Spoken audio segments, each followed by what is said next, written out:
But it's a joy today to talk about our offering coming up in October. So October the 4th and October the 11th, we're going to be asking for your hard-earned cash. Not for us, because again, we want to give it away. And so it's a real joy this morning to help us to start to think about this for October the 4th and the 11th, to welcome Anjelo up. So in the house, if you're here, let's give Anjelo a round of applause as he comes up. Do come up, Anjelo.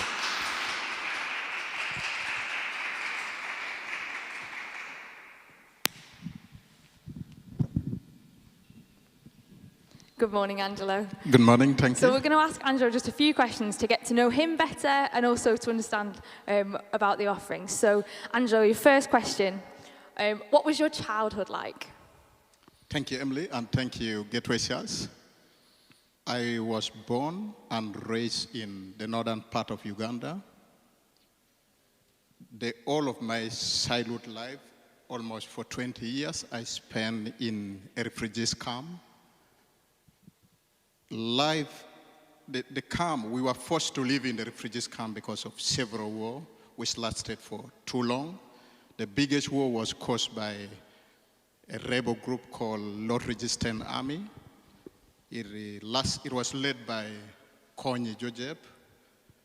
Then there were several kind of internal conflict, which were caused by cattle raiders from within the neighboring tribe who were hostile.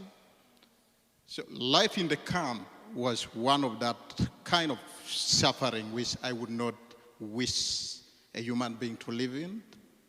There was extreme poverty, which personally I experienced for all those periods, including the people who were in the camp together. Even accessing the mere food just to eat. Sometimes, if you manage to get one meal in a day, you are lucky on that day. It's a kind of a life where you don't know if you will wake up tomorrow or you will not find yourself, either because of hunger or the rebel group themselves breaking into the camp and getting young people, forcing them to join the army. You could see many sort of suffering, diseases of all kinds, because of a kind of unhygienic environment. So a lot of cholera outbreak, a lot of hepatitis B, HIV affecting young people of all kinds. Young girls were being forced, raped by the rebel themselves. Sometimes the army themselves, who were supposed to protect people, were the one raping the young people. People died in large number. I lost my own dad in the war.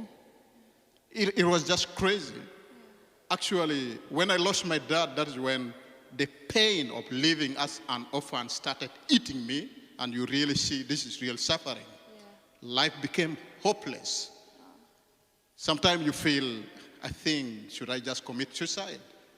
I lost access to education.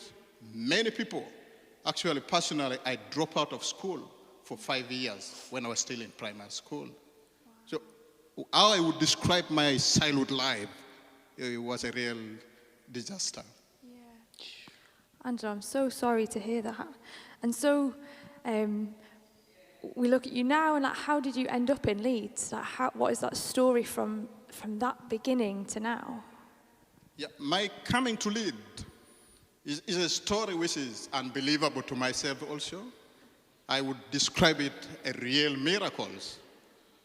A real miracle in a way that after the war compelling me to drop out of school for 5 years, I couldn't join secondary school. Then time came and an organization, an international NGO approached me, that is the World Vision, and they told me, Anjelo, you have been recommended for our scholarships to join secondary school, so any school you want to go to, just go. So that was the beginning of my life. I couldn't believe, actually, I just started crying when I heard the news about the scholarship. Wow. So I joined secondary. I was one of the best performers, actually the top in my town for both lower school and high school. Then I got a national merit government scholarship for my degree in one of the top universities in the country. Then I joined the central bank. That is where I'm working now.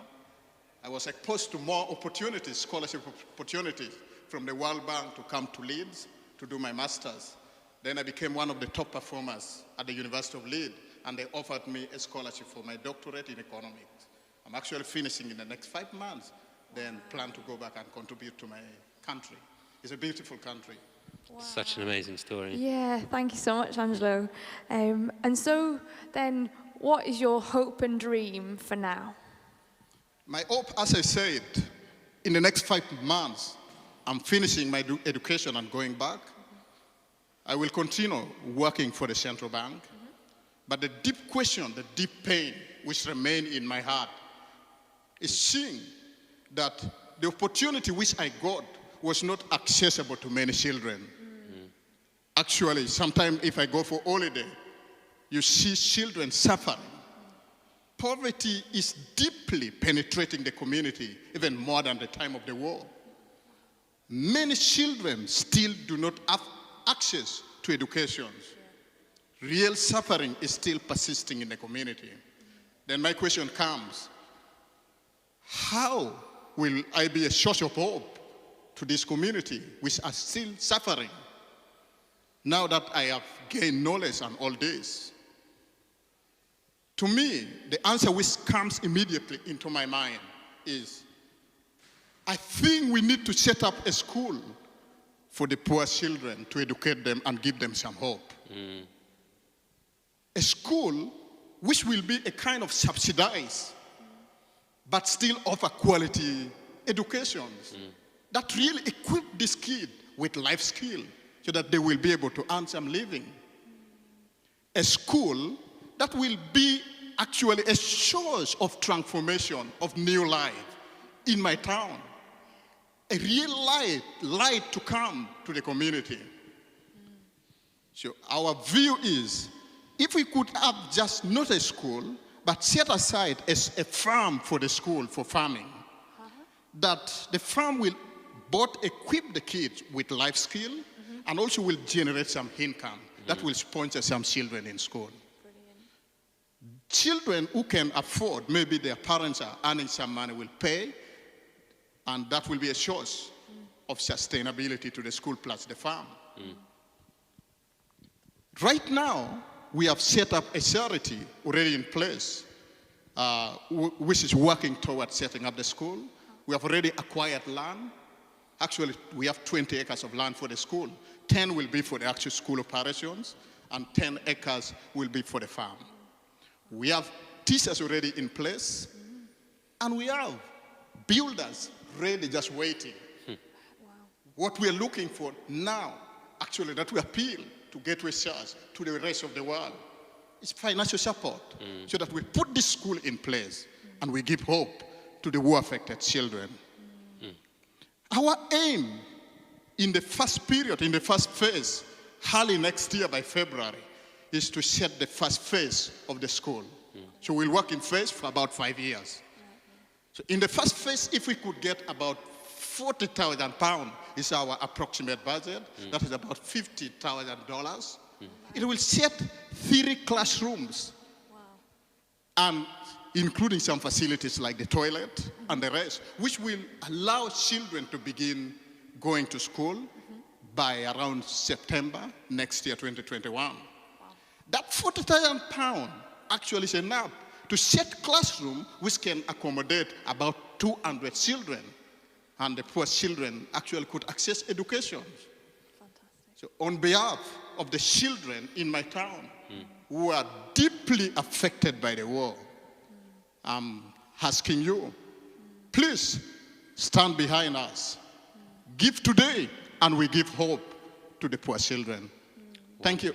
Thank you, Anjelo. Wonderful. I don't know about you, I'm quite emotional, quite stirred just hearing Angelo's heart there.